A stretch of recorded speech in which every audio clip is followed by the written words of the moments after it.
안녕하세요. 말씀 베이커리 299번째 시간 기도하심으로 시작하겠습니다. 거룩하신 주님 감사합니다. 주님의 말씀을 묵상합니다. 성령님께서 말씀에 조명이 되어 주시옵소서. 우리 주 예수님의 이름으로 기도합니다. 아멘. 네, 오늘 보실 말씀은 디모데전서 5장 1절에서 16절까지의 말씀입니다. 나이가 많은 이를 나무라지 말고 아버지를 대하듯 권면하십시오. 젊은 남자는 형제를 대하듯이 권면하십시오. 나이가 많은 여자는 어머니를 대하듯이 권면하고 젊은 여자는 자매를 대하듯이 오로지 순결한 마음으로 권면하십시오. 참 과부인 과부를 존대하십시오.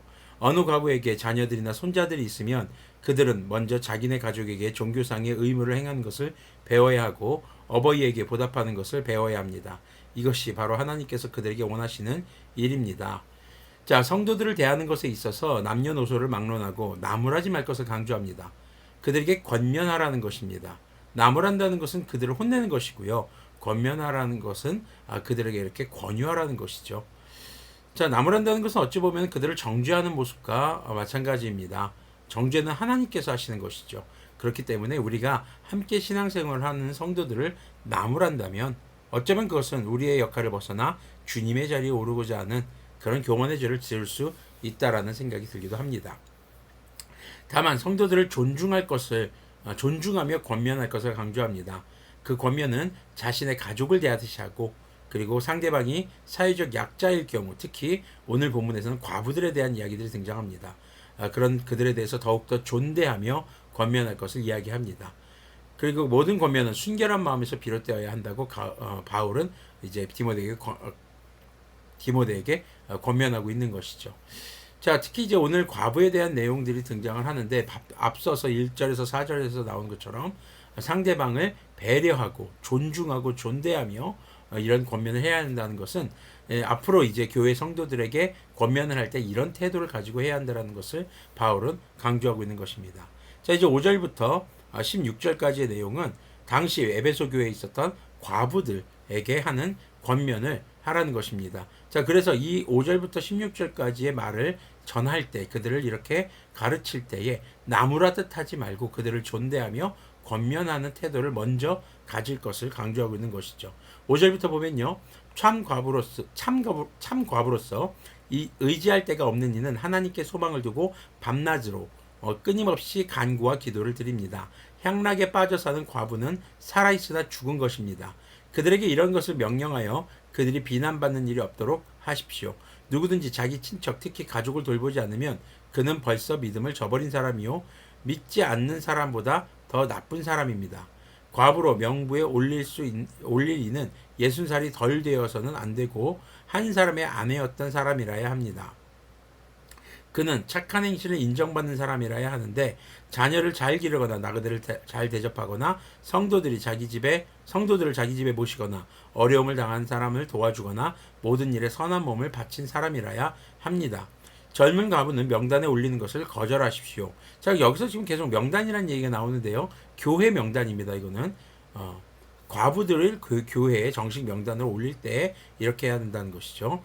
자, 그들은 그리스도님을 거슬러 정욕에 이끌리면 결혼을 하고 싶어 할 것이고 처음 서약을 저버렸기 때문에 비난을 받을 것입니다. 자, 이것이 오해하면 안 됩니다. 젊은 과부들은 교회 못 오게 해야 된다 이런 것이 아닙니다. 또한 그들은 이 집 저 집을 돌아다니면서 빈둥거리는 것을 익힐 것입니다. 더욱이 그들은 빈둥거릴 뿐만 아니라 수다를 떨고 남의 일에 참견하고 해서는 안 되는 말을 할 것입니다. 아마도 에베소 교회의 젊은 과부들이 이런 문제를 일으켰던 것으로 보여집니다. 그러므로 젊은 과부들은 재혼을 해서 아이를 낳고 가정을 다스려서 적대자들에게 비방할 기회를 조금도 주지 말기를 바랍니다. 자, 우리가 한 가지 오해하는 것이 당시에 이제 이스라엘에서는 재혼이 허락이 안 됐다? 아닙니다. 바울도 재혼을 권면했고 그리고 구약 성경에서도 재혼할 것에 대해서 전혀 금지하거나 이런 내용들은 사실은 없었습니다. 문제가 있을 경우 죄를 인한 경우 이렇게 음란한 죄에 빠졌던 경우는 제한을 뒀지만 그런 경우가 아니라면은 재혼하는 것을 더 권면했죠. 자, 그래서 젊은 과부들을 명단에 받지 말라는 것은 교회 못 오게 라가 아니라 그 사람이 과부로서 남아있지 않게 하고 아직 살아갈 날이 많은데 재혼을 해서 더 행복한 가정생활을 누림으로써 다른 사람들이 비방하지 못하도록 해야 한다는 것이죠.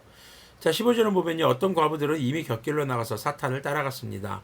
어떤 여신도의 집안에 과부들이 있거든 그 여신도가 그들을 도와줘야 할 것이요. 교회의 짐을 지우지 말아야 할 것입니다. 그렇게 하여야 교회가 참 과부들을 도울 수 있을 것입니다. 자, 5절부터는요. 당시 교회 안에서 가장 어려운 형편에 놓여 있었던 과부들에게 성도로서의 삶을 권면하고 있는 것입니다. 자, 여기서 과부는 단순히 남편이 없는 그런 사람만이 아니라 아무도 돌봐줄 사람이 없는 그런 상태. 특히 자녀를 양육하고 있는 과부일 경우에도 해당이 됐고요. 또 그런 사람들의 경우는 삶이 너무나도 어려웠죠. 자, 첫 번째 권면사항은 현실적으로 너무나도 생계를 유지하기가 어려웠던 그들에게 하나님께 소망을 둘 것을 권면합니다. 지금 아까도 말씀드렸지만 여기서 말하는 과부는 아무도 돌봐줄 사람이 지금 없다라는 겁니다. 스스로 생계를 유지해야 되는 그런 어려운 현실 가운데 있다는 것이죠. 그럴 때 가장 기본적으로 하나님께 소망을 두는 성도로서의 기본 자세를 잃지 말라는 것을 강조하는 것이죠. 이것이 뭐 다른 사람의 도움을 받아서는 안 된다 이런 것이 아닙니다. 다른 사람의 도움 충분히 받을 수 있죠. 오늘 말씀 16절에서 나온 것처럼 여신도의 집안에 과부들이 있을 경우에 그 여신도가 도와줘야 한다라고 말하는 것처럼 과부들이 생활이 어렵고 궁핍하고 힘들 때 도움받을 수 있습니다. 그러나 기본적으로 과부들의 삶의 태도는 하나님께 소망을 두는 기본 자세를 잃지 말아야 한다는 것이죠. 두 번째는 밤낮으로 기도하느라는 권면입니다. 생계를 책임져야 하는 과부들은요, 사실 다른 사람들보다 좀 더 바쁠 수밖에 없었습니다. 삶의 여유가 없었던 것이죠. 그런 와중에도 기도하는 시간을 확보할 것을 권면하고 있는 것입니다.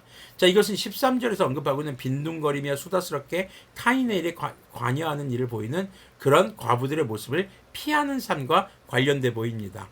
사회적 약자로서의 과부라 하더라도 그 삶이 거룩한 성도로서의 삶으로 본이 되는 삶을 권면하고 있는 것이죠. 세 번째는 착한 행실로 주변 사람들에게 본이 되어야 한다는 것을 권면합니다. 자녀를 잘 양육하는 것, 나그네를 대접하고 성도들을 섬기고 어려움을 당한 사람들을 도와주라는 것입니다. 그런데요, 위에 첫 번째, 두 번째, 세 번째 모든 항목들이 모든 그리스도인들에게 사실 해당되는 것입니다. 그렇다면 바울은 디모데전서를 통해서 특히 당시 에베소 교회의 최약자에 해당하는 과부들에게 왜 이런 권면을 하는 것일까요? 그리스도인은 삶의 어려운 상황에서도 주님을 의지하며 그리스도인다운 삶을 살아가는 것에 대해서 타협하거나 자신의 가난과 고난 뒤에 숨어서 그리스도인으로서의 의무를 저버려서는 안 된다는 것을 말하고 있는 것입니다. 오늘날 그리스도인들 역시 마찬가지죠.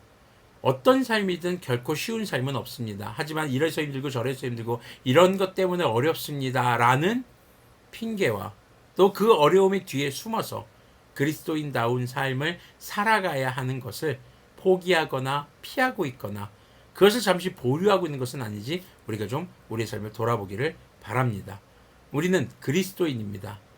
평탄할 때만 내 삶이 평안할 때만 예배하고 주님께 기도하는 것이 아니라 모든 상황 속에서 주님을 예배하고 주님의 말씀을 읽고 듣고 배우며 적용하는 묵상을 하며 기도하고 성도의 교제를 나누는 그런 그리스도인 것을 기억하시길 바랍니다. 기도하겠습니다. 거룩하신 하나님 감사합니다. 당시 에베소 교회에 정말 최약자였던 과부들에게 바울을 통해서 주님께서는 그들이 거룩한 성도로서의 삶을 절대 포기하거나 보류하지 않을 것을 주님께서는 말씀하고 계십니다. 오늘날 우리들도 우리의 삶에 있는 어려움 뒤에 숨어서 성도로서 그리스도인으로서의 삶을 기피하지 않도록 주님께서 긍휼을 베풀어 주시고 성령님의 충만함을 따라서 우리가 그리스도인으로서의 정체성을 유지하고 그리스도인다운 삶을 끝까지 지켜가고 행할 수 있는 그런 우리들이 되도록 긍휼을 베풀어 주시옵소서. 우리 주 예수님의 이름으로 기도합니다. 아멘. 네, 하루하루 힘드시죠?